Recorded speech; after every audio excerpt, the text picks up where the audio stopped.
ఇంకొకటి చక్రం తిప్పేది వీరే. వచ్చే ఎన్నికల్లో దృష్టంతా 8 మంది పైనే. ఈ 8 మందిలా ఈ దృష్టి అని పాపం పెట్టిరు. ఏం చేయాలో అర్థం కాక ఇప్పుడు బీజేపీ టీడీపీ పొత్తు పెట్టుకుంది కాబట్టి ఏం రాయాలో అర్థం కానటువంటి పరిస్థితి. అయితే దేశంలో భారతీయ జనతా పార్టీకి వ్యతిరేకంగా ఉన్న ఏకైక పెద్ద పార్టీ కాంగ్రెసే. కానీ వాళ్ళ కాంగ్రెస్ ఎన్ని స్థానాలకు పోటీ చేస్తుంది దేశవ్యాప్తంగా అనేటువంటి అంశం. 250 స్థానాలకు కూడా సొంతంగా పోటీ చేయలేనటువంటి పరిస్థితిలోకి కాంగ్రెస్ వచ్చింది. ప్రధాన ప్రతిపక్షమైనటువంటి పార్టీ రేపు పొద్దుగాల ఎన్నికలైనప్పుడు దేశవ్యాప్తంగా బీజేపీ ఎన్ని స్థానాలకు పోటీ చేస్తుంది, కాంగ్రెస్ ఎన్ని స్థానాలకు పోటీ చేస్తుంది, జాతీయ పార్టీలు అనుకున్నటువంటి కమ్యూనిస్టులు కానీ బీఎస్పీ కానీ జాతీయ పార్టీగా ఉన్నటువంటి మిగిలిన పార్టీలు ఎక్కడెక్కడ పోటీ చేస్తాయి, ఎన్ని స్థానాలకు పోటీ చేస్తాయి అనే అంశం పైన క్లారిటీ వచ్చేటువంటి అవకాశం ఉన్నది. కనీసం కాంగ్రెస్ 300 స్థానాలకైనా పోటీ చేసేటువంటి అవకాశం ఉంటుందా లేదా?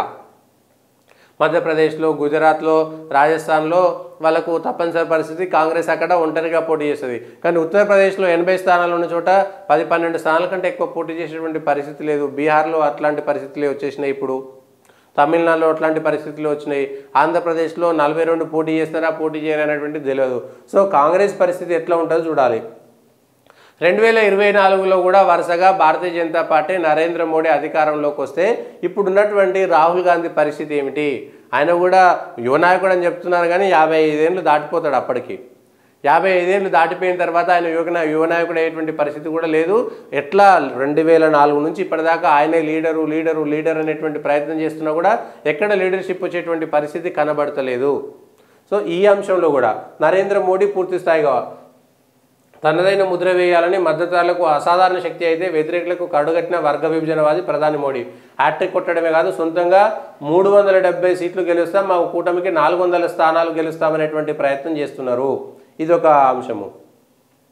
గత ఓటమికి బదులు జాతీయ స్థాయిలో సవాల్ విసురుతున్న ఏకైక నాయకుడు 53 ఏళ్ళు అయినటువంటి సవాలు విసురుతున్నాడంట. ఎక్కడ సవాలు విసిరేటువంటి పరిస్థితిలో ఎక్కడ ఆయన మాట్లాడితే అది ఆయనకే బూమరాంగ్ అవుతుంది. మన ఉమర్ అబ్దుల్లా చెప్పిండు, దాంట్లో నరేంద్ర మోడీని విమర్శ చేస్తే ఆ విమర్శ మళ్ళా ప్రతిపక్షాలకే వచ్చి తగులుతున్నాయి, ఆయనకు విమర్శ పోతలేదు. సో నరేంద్ర మోడీని విమర్శించొద్దు, బీజేపీని ఆ పార్టీ విధానాలను పరిపాలనే విమర్శించాలి చెప్తే నరేంద్ర మోడీని విమర్శిస్తే వ్యతిరేకంగా వస్తుందనేది.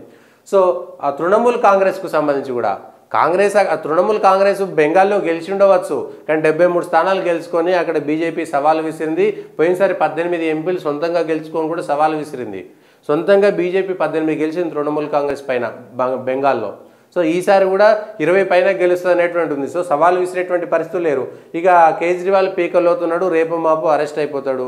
లిక్కర్ కేసులో కవితతో పాటు ఆయన అరెస్ట్ అవ్వడం అనేటువంటిది ఖాయం.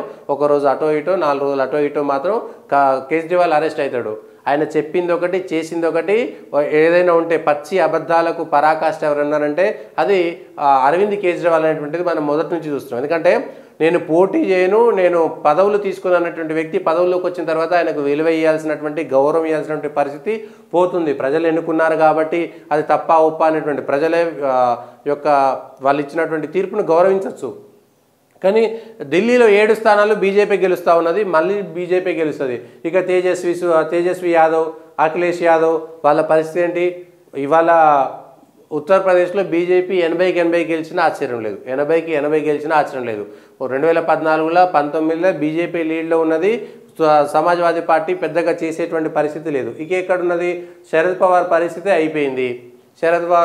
అయిపోయింది.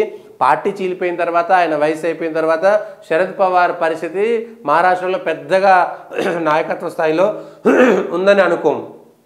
తమిళనాడులో డిఎంకే పరిస్థితి ఎక్కడ ఉంటుంది? ఇక డిఎంకే పరిస్థితి కూడా అంత బాగలేదు. అప్పుడున్నటువంటి పరిస్థితుల్లో పిఎంకే కలిసిపోయింది. ఏది రామ్దాస్ నేతృత్వంలో ఉన్నటువంటి పిఎంకే, శరద్ కుమార్ నేతృత్వంలో ఉన్నటువంటి పార్టీ కూడా ఎన్డీఏలో కలిసిపోయింది. ఇప్పుడు కొంగునాడుకు సంబంధించినటువంటి పార్టీ కూడా బీజేపీతో కలిసి పోటీ చేస్తున్నది. ఇట్లా 1%, 2%, 4% ఉండేటువంటి పార్టీలన్నీ కూడా దినకరన్ నేతృత్వంలో ఉన్నటువంటి పార్టీ బీజేపీలో విలీనమైంది.